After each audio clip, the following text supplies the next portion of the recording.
Yo people, welcome back to the YouTube channel. You already know what time it is. It's time for finalizing this damn takeover. At long last, it's done. It would appear so anyway. Until the club come out with an official tweet, an official statement, we should probably rein it in. But as you know, the reports are flying about. The very credible reporters are reporting it now. So you've got to take notice. The Matt Laws of this world, the Telegraph, the Affleck, they're all reporting it. They're saying it.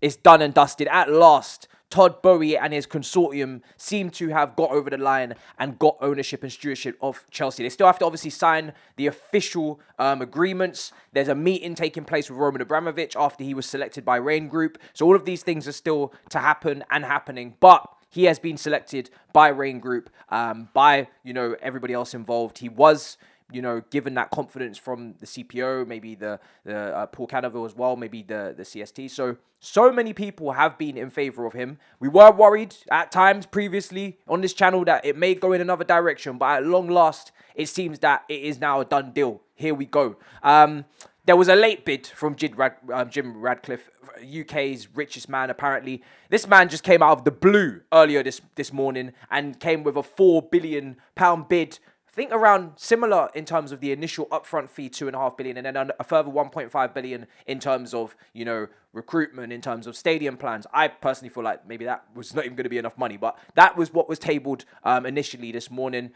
Like I said, it came out of nowhere, avoided the whole process, the meeting with the different groups, etc., and just came in with a late last gasp, tried to get the winner. Doesn't look like it's going to happen. I'm confused as to why you would go so public so late on with a bid like that if you're not confident in winning, especially when it's so late on. It would have looked very dodgy from Rain Group and everybody involved if they had allowed a late bid like that to just suddenly blow everybody else out the water, considering it has been a long, drawn-out process of different safeguards and different agreements along the way. Certain amounts of money that you have to be able to put up front. Roman Abramovich has just apparently asked for an extra $500 million a few days ago for that to be upfront as well. Stamford Bridge, all of that planning that went ahead. And also, just, in terms of not selling the club within the first 10 years, that's another safeguard that's been put on this move, which obviously Todd has now met all of that. And he'll still have to go through the Premier League, as we know, and obviously bypass that. But I think they have been doing their informal, unofficial investigations on each of the people involved to try and speed up the process, because Chelsea have been going through this ownership for really as long as I can remember at this point. Since Luton away, we have been talking about this, and it is boring to this point. We just want it done. I'm glad they've selected Todd.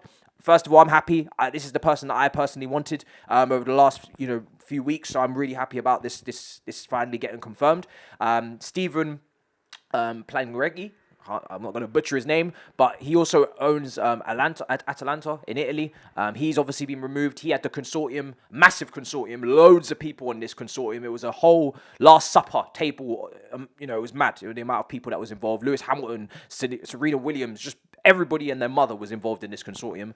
He's obviously out. That was confirmed earlier. And so is Martin Brundle. I think actually he's the one that had Serena Williams and Lewis Hamilton. At this point, it gets so confusing. These guys are just so confused, so mixed up, so many different people that they're involved in. I saw the head of Disney and, probably the head of Toys R Us and Woolworths and all them were probably involved as well. It's ridiculous at this point. But now that we've finally got it confirmed in terms of Todd, you got a lot of work to do, Todd. I'm not going to lie. You and Walter and all of the other boys in that group, I think there's a Swiss consortium obviously mixed in there as well. And obviously, a massive hedge fund apparently. But listen, I'm just here to look at the operational side, because all the money, we don't really know who's going to spend what in all these groups. They can talk the talk, but it's time to walk the walk. In terms of operations, though, you got to nail down so many things when you get in through the door. Thomas Tuchel, we got to pen him down long term. And that means actually... Why do you have to be so immature?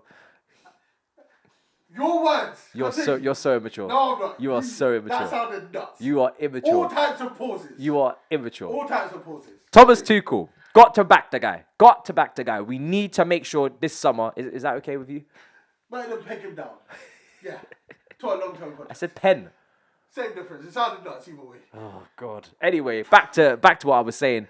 We need to make sure that the recruitment is on point this summer, and not just the incomings, the outgoings. Now, that doesn't mean that we have to end up splashing a load of money on each target. A little bit of scouting, a little bit of preparation and planning wouldn't go amiss. Now, obviously he's coming in late April, so that's not ideal in terms of actually now putting things in place in terms of scouting, in terms of ins and outs, behind the scenes. But maybe, just maybe, they'll be able to get it done. Depends how organised and how much planning they've done ahead of time in terms of this move, and whether they already know what they want to do with scouts, with individuals. Marina, what are they going to do with Marina? Are they going to keep her on board? Are they going to have her in a different role? Are they going to have her not involved at all? Does she want to be involved? So many questions still raised with this new ownership and who's going to be in what position. Petr Cech, what's Petr Cech's role going to be? He's been technical director since, obviously, he came in after that lovely little spell at Arsenal, gifting us the Europa League. And he's had some decent targets. He scouted Mendy. He's been interested in Tchouameni. So, again, what will his role be? What do they see for him at the football club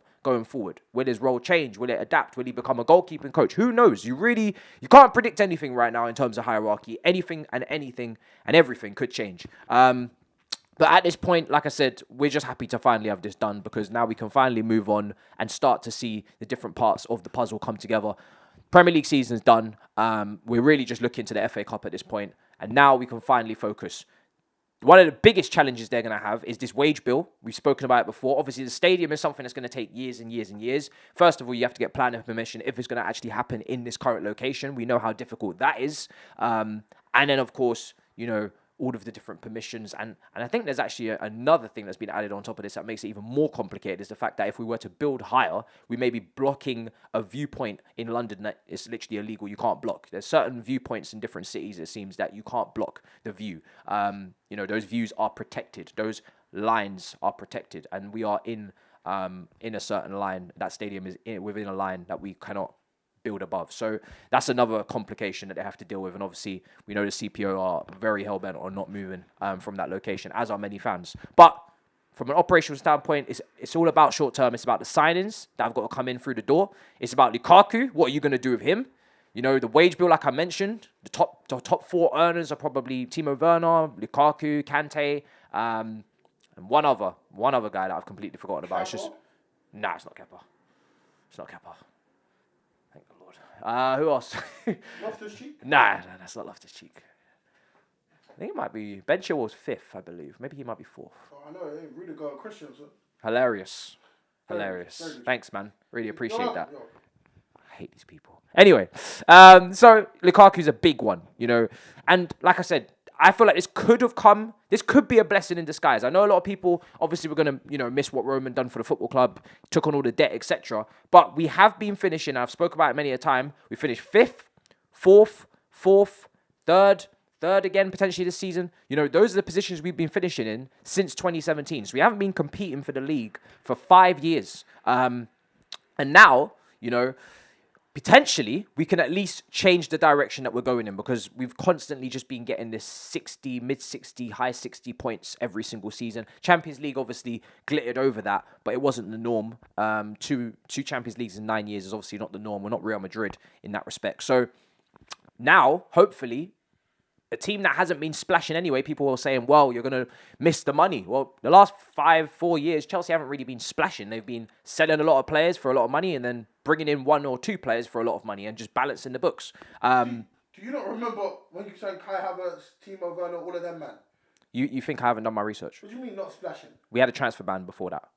So we didn't spend any money. Okay, we just sold. That was an enforced transfer ban. Yes, but it's still literally the reason as to why we spent so much afterwards, because we had a transfer ban. But, so you have been splashing? No, because we had a transfer ban, but and we made money on Hazard and Morata, and then we spent the money that we made afterwards. But then you still spent more money. We spent a lot of money after selling a lot of players for a lot of money. But they cost more money than the players you sold. Probably about 30, 40 million we spent. I need to do those maths. And let's just you should before you come to me. No, but this enforced again, you're acting like it was a willy-nilly thing. No. But you're acting like as if we spent that money without the transfer ban before it to compensate for spending the money. Of course you couldn't, because you had a transfer ban. Exactly. So what is your point? No, I'm saying that right after that, let's not pretend like you did. Well, what do you expect us to do after a transfer ban? Spend no money. What do you mean?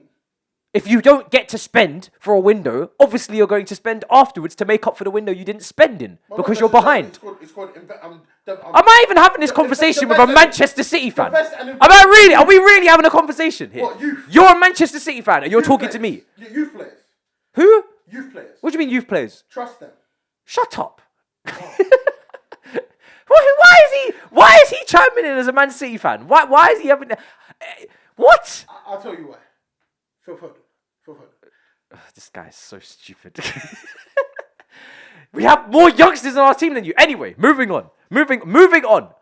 Moving on. This guy is so deluded sometimes. He hasn't even run the numbers before he come chat to me about this. Anyway, like I said, we've been operating on a sell to buy basis for quite a few years. So it's not like as if we're used to splashing. This is not the first 10 years of Roman where he just completely splashed all the cash and built up that debt. We've recently not really been spending anything more than we make. So yes, we don't have as much money anymore, but hopefully now the brains are about to enter the building and the recruitment is going to be solid in terms of buying into Tuchel's philosophy and system. And this doesn't just mean, and I keep saying it, this doesn't mean buying whoever Tuchel wants. This means actually surrounding Tuchel with intelligence, a sporting director who knows his philosophy and understands the profile of players that he needs, scouts that know how to actually scout. We don't want Ross Turnbull as our scout, respectfully, better scouts. And then we'll be able to come to Tuchel with players, he'll be able to suggest players, and then a conversation can take place, and maybe even affordable, more cost-effective signings can be made that actually bring more success. I take you to the Edwards-Klopp model. So that's what we're hoping for. That's the best we're going to get from this. It's not going to be sugar daddy settings. And to be honest, sugar daddy settings has not been in motion for quite a few years anyway. So I'm looking forward to this. I'm optimistic. How could you not be? You know, at this point, it's something new. You have to embrace it, take it on, look at the positives, and hope that it's going to work. But we're going to see right away in a few months just what their plans are for the summer. We know we've got a lot of issues in this squad that we need to sort out. A lot of players that we need to move on. A lot of cleansing needs to take place. Because this squad has really maxed out its potential. They've been finishing in the similar position for the last 3 or 4 years. I think it's time for a little bit of change. So let me know what you think in the comments down below. Todd, Boehly, and his consortium has arrived in the building. There will be no Serena Williams. There will be no Lewis Hamilton. I'm all right with that. So let me know what you think. Smash up the icons. And Bowie's Blues have entered the building. Let's get it. Let's do it, people. In a bit. Bowie's Blues. Yeah. What happened to Abramovich's boys? That doesn't make any sense. Oh, why? It needs to be an AA. No, silent BB. A. Silent A. Abramovich boys. The A's a silent one. The A's are silent. Yeah. Yeah. What did you get in English literature? I gotta see. So it's a Russian thing, you know? Oh, God. Oh, God. Oh, God. No?